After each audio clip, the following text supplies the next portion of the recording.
C'est officiel. Depuis le 9 mars 2025, Mark Carney est le nouveau chef du Parti libéral du Canada. Et par le fait même, le prochain Premier ministre du Canada. Non, Mark Carney n'est pas le premier à accéder au poste de Premier ministre du Canada sans avoir été élu au préalable. Il faut remonter au 29 février 1984, alors qu'un certain Pierre Elliott Trudeau, alors Premier ministre, annonce sa démission. John Turner, alors un non-élu, remporte la course défaisant un dénommé Jean Chrétien. Carney, l'homme qui a dompté plusieurs tempêtes financières majeures, fait maintenant face à une tempête d'une autre nature. Le Canada, malmené par Donald Trump, doit maintenant réagir. Les libéraux, meurtris mais non brisés, voient en Carney une lueur d'espoir. L'homme de 59 ans promet une ère nouvelle où le Canada se tiendrait droit sur la scène mondiale. Sa victoire fut décisive, avec plus de 85% des votes dès le premier tour. Le poids des attentes repose maintenant sur ses épaules. Pourrait-il unifier un parti et une nation fracturée? Pourrait-il tenir tête à l'intimidateur du Sud? Pourra-t-il tirer son épingle du jeu face à Pierre Poilievre? C'est ce que nous allons savoir très bientôt, soit d'ici le 24 mars 2025. Mark Carney, une figure influente dans les hautes sphères de la finance, ancien gouverneur de la Banque du Canada et de la Banque d'Angleterre. Un homme qui a guidé des nations à travers les turbulences économiques. Il décide maintenant de se tourner vers l'arène politique. Né à Fort Smith, élevé à Edmonton, formé à Harvard et à Oxford, c'est justement là que Mark Carney a fait la connaissance de Diana Fox, une économiste britannique. Le couple s'est marié en 1994 et a eu 4 filles.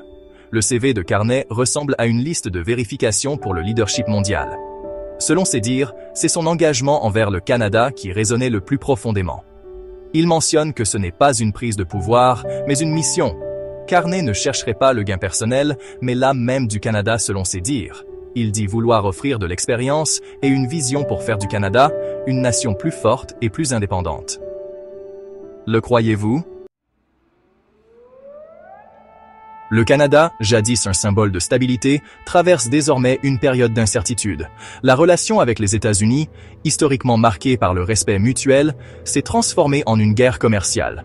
Les États-Unis de Trump, portés par le protectionnisme et une posture offensive, exercent une influence écrasante. Les tarifs douaniers, autrefois impensables, sont maintenant une réalité douloureuse.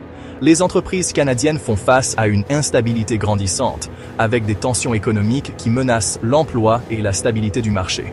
Le président américain, avec son arrogance habituelle, menace toujours de faire du Canada le 51e État. Cependant, la résilience canadienne demeure inébranlable.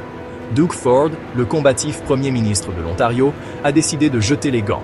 Une surtaxe de 25% sur les exportations d'électricité vers les États-Unis. Une réplique fracassante. Des millions de foyers et d'entreprises américaines pourraient devoir leur facture d'électricité augmenter considérablement ou même pire, se voir plongés dans l'obscurité.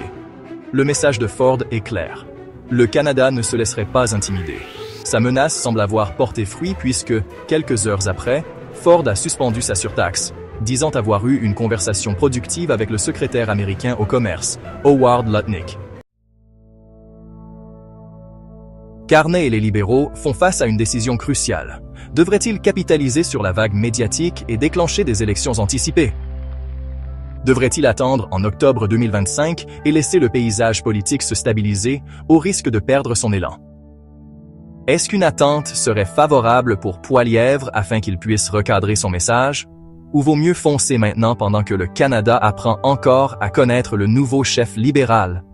Un nouveau sondage place les libéraux et les conservateurs au coude à coude. Qui serait le mieux placé entre Poilievre et Carney pour affronter Trump, renégocier les accords commerciaux et tracer une nouvelle voie pour la nation? Les enjeux n'ont jamais été aussi élevés. Le NPD, sous la direction de Jagmeet Singh, détient toujours la balance du pouvoir. Leur soutien pourrait donner à Carney le répit dont il a besoin pour consolider son leadership et se préparer aux défis à venir. L'élection canadienne de 2025 sera cruciale pour l'avenir du pays, qui semble le mieux préparé pour tenir tête à Donald Trump. Pierre Poilievre et Mark Carney sont très différents.